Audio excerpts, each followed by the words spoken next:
O fim do ano está chegando e muitas escolas e faculdades começam os períodos de renovação ou reserva de matrículas, inclusive com cobrança de taxas, o que sempre causa apreensão aos pais. E também os responsáveis e alunos responsáveis financeiros, que devem estar atentos para não serem lesados. Mas quais os direitos e cuidados que pais e responsáveis e até os estudantes devem tomar nessa hora? Quem explica para a gente é o presidente do PROCON de Alagoas, o Galba Novaes.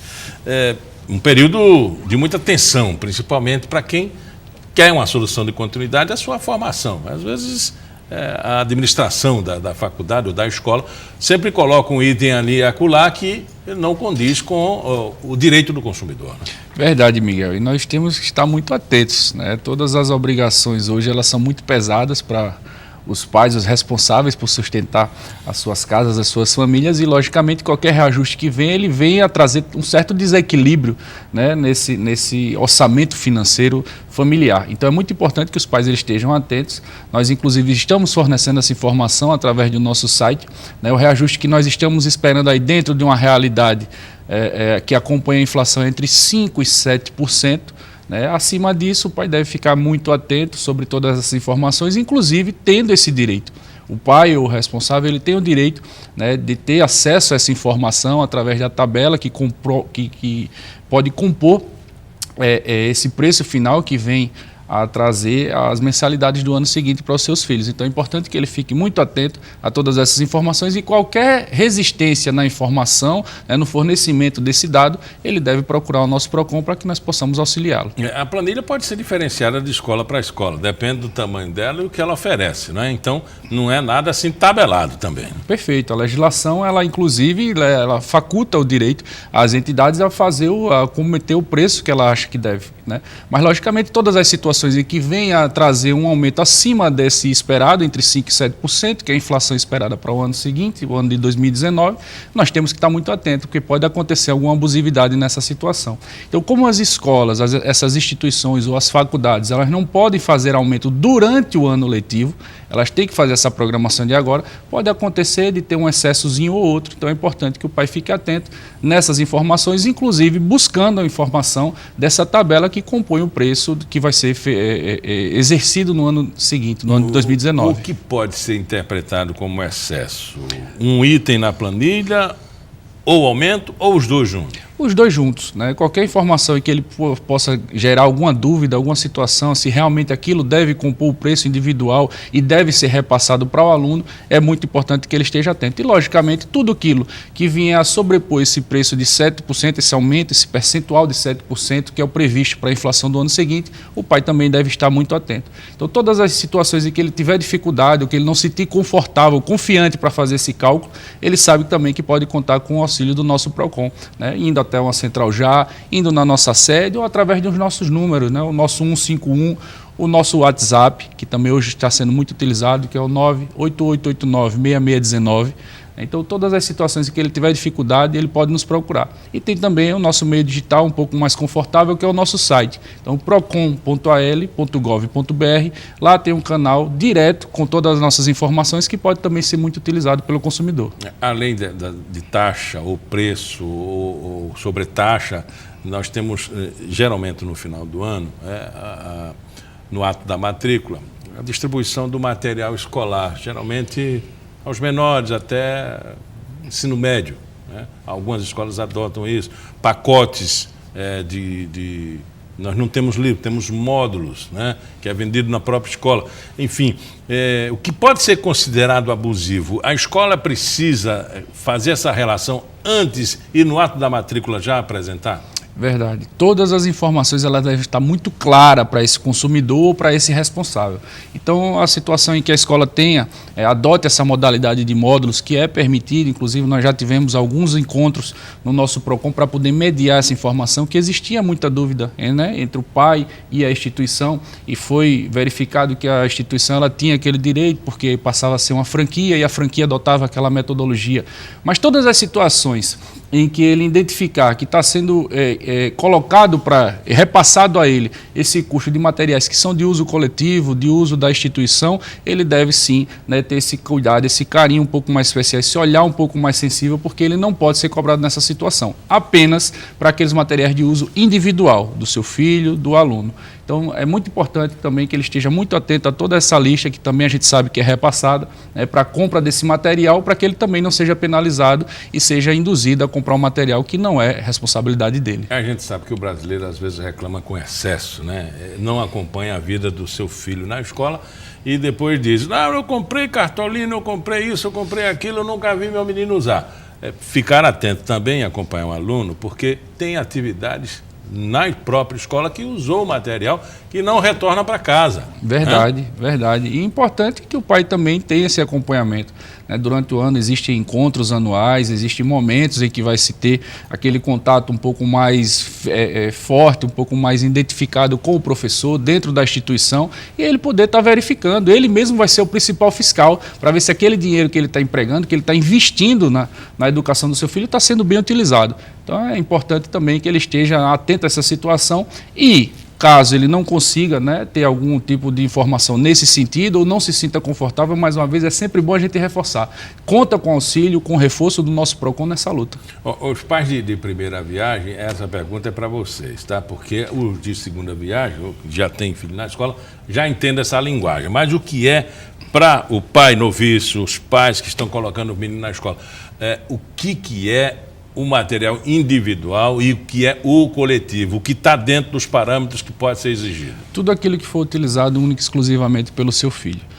A partir do momento em que você já começa a utilizar materiais tipo resmas de papel, né, com um volume que seja muito além do que você imagina que ele vai utilizar, papel higiênico, que a gente às vezes vê também que é cobrado, essa situação das cartolinas, um número excessivo. Então, todas essas situações que a gente identifica que seria humanamente impossível a criança utilizar dentro daquela situação, ela já pode ser caracterizada como um material de uso coletivo e de responsabilidade da escola. Então, é importante que o pai esteja atento nessa situação. O seu caderno, o seu lápis de cor, enfim, a tesoura, todo aquele material individualizado, ele pode ser cobrado porque, logicamente, é de uso exclusivo do seu filho.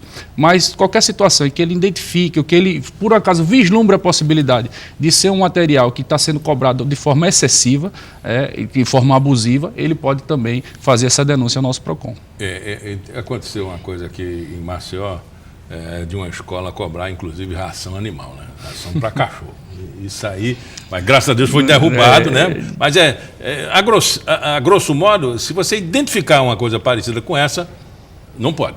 Isso aí eu acho que é um absurdo, né? Mas qualquer situação... Aconteceu, né? Aí, infelizmente, a gente ainda vê acontecendo no nosso estado e, às vezes, até por falta de conhecimento, acabam alguns pais, né, arcando com essa responsabilidade que não seria dele. Mas, logicamente, né, nós estamos muito atentos a todas essas informações. Já fizemos um trabalho prévio, Miguel, é sempre bom a gente colocar. Existia um volume, assim, muito além do que a gente esperava na questão da denúncia da reserva de matrícula. Isso foi outra situação também que chegou ao nosso conhecimento. Nós notificamos a todas as escolas do estado, porque essa prática, ela é uma prática irregular, ela é uma prática ilegal. Então, todas essas situações também foram coibidas através do nosso PROCON. Então, todo pai ele também pode ficar atento a essa situação. Por um acaso for cobrado daquele aluno regularmente matriculado naquela instituição, não sendo um aluno novo ou não sendo um aluno inadimplente, essa prática de cobrança de reserva de matrícula também é irregular. Então, todas essas informações, e é sempre muito importante esse canal que a gente tem com a sociedade, com a população, que é fornecida aqui por você, que sempre está nos abrindo espaço, para que a gente possa levar essa boa informação e, dentro dessa informação, a sociedade ela se sente um pouco mais segura, sabendo da informação correta, do seu direito e podendo cobrá-lo junto com o nosso PROCON. Pacificando, o aluno matriculado na escola ele tem que pagar 12 meses ou 13 meses? São 12 meses. A instituição ela não pode cobrar nada além disso, né? Na verdade, o valor que existe é um valor do ano letivo. O ano letivo ele é composto por aquele valor. E no momento da contratação você pode fazer a opção por pagá-lo integralmente ou pagá-lo dividindo em 12 meses. Qualquer valor que exceder aquele valor que compõe o valor total do ano letivo não pode ser acrescido de forma alguma ao pai ou responsável. Então é importante que a gente esteja atento nessa situação. Agora é bom ficar atento também, porque às vezes você matricula o seu filho numa universidade e está num preço promocional. Aquilo tem um prazo de validade, né? 6 meses, 1 ano, 4 meses, sei lá, tipo de negociação. No ano seguinte pode vir a tabela cheia, a tabela da universidade, da faculdade. Isso pode, né? É verdade. Se a escola estiver fazendo alguma prática de alguma bolsa, né, algum incentivo, algum desconto ao aluno, isso aí é uma faculdade, né, uma liberalidade que a instituição ela pode exercer esse direito. Mas, logicamente, fazendo toda a informação correta ao pai, deixando muito clara a informação para que ele não possa aí ter um entendimento diverso e acabar no futuro se sentindo incomodado, se sentindo prejudicado. Então é importante sempre as informações claras, muito bem explicitadas, até documentadas, para que a gente possa aí se sentir seguro e, logicamente, qualquer situação aí sabe que conta com o nosso PROCON. A outra coisa é acompanhar o contrato, né? Principalmente no ensino à distância. Às vezes o cara vende gato por lebre. Ele dá uma relação de professores, de mediadores, de tutores, que enche os seus olhos. E durante a execução do serviço começa a mudar, não, porque fulano foi para o exterior, enfim... Tem que ser aquilo que está contratado. Não é porque é uma modalidade um pouco diferente, né, que tem o uso dessa tecnologia de forma mais aflorada, que a gente não tenha que estar muito atento. Então, tudo aquilo que foi acordado, todas as informações presentes no contrato, por isso que é sempre bom que nós nos documentemos, que guardemos todas as informações fornecidas no momento da contratação, para que a gente possa aí, num futuro desrespeito ao nosso direito, poder exigi-lo da forma correta. Até repetindo, para a gente prestar bem o serviço, a gente está trabalhando com que número, por exemplo, de correção de mensalidade? Entre 5% e 7%. É aquilo que nós estamos estimando, é o que está sendo amplamente divulgado para ser executado na inflação do ano seguinte, no ano de 2019. Então, qualquer situação que venha extrapolar essa situação, o pai tem que ficar muito atento, o responsável deve ficar muito atento, né, para que ele possa entender se é uma forma justa, se não, né, porque, logicamente, como disse, a legislação ela faculta aquela instituição fazer a prática livre do seu preço. Mas, logicamente, dentro dessa situação não pode existir a abusividade. Então, qualquer situação que caracterize essa abusividade, nós iremos coibir proporcionalmente com aquilo que a legislação nos faculta. Como última pergunta, eu vou colocar que em algumas escolas, né, a mensalidade aumentada, majorada, é justificado com uma melhoria, construção de uma melhoria. Que nós vamos fazer um ginásio até 2030, já está pronto. Aí tome uma majoração na mensalidade. Pode? Pode, é previsível essa situação, mas é como a gente colocou no início. É sempre importante que essa informação ela esteja clara ao pai. E toda a composição desse preço ela deve estar discriminada através de uma tabela e deve ser fornecida imediatamente naquele momento que ela for solicitada. Então, o pai é o responsável, ele pode procurar a administração, né, a coordenação da instituição, procurando essa informação. Se essa informação chegar e for materializada, entregue a ele, formalizada, ele pode sim se sentir confortável nessa situação e entender que aquele preço realmente é o que foi colocado pela instituição, ou se ele entender que existe realmente essa abusividade, ele pode fazer a denúncia através de 151. Conversamos com o presidente do PROCON Lagoas, Galba Novaes Neto. Muito obrigado pela entrevista. Eu que agradeço, Miguel. Pauta Especial fica por aqui. Voltamos no nosso próximo encontro, sempre às 11h30 da manhã. Até lá.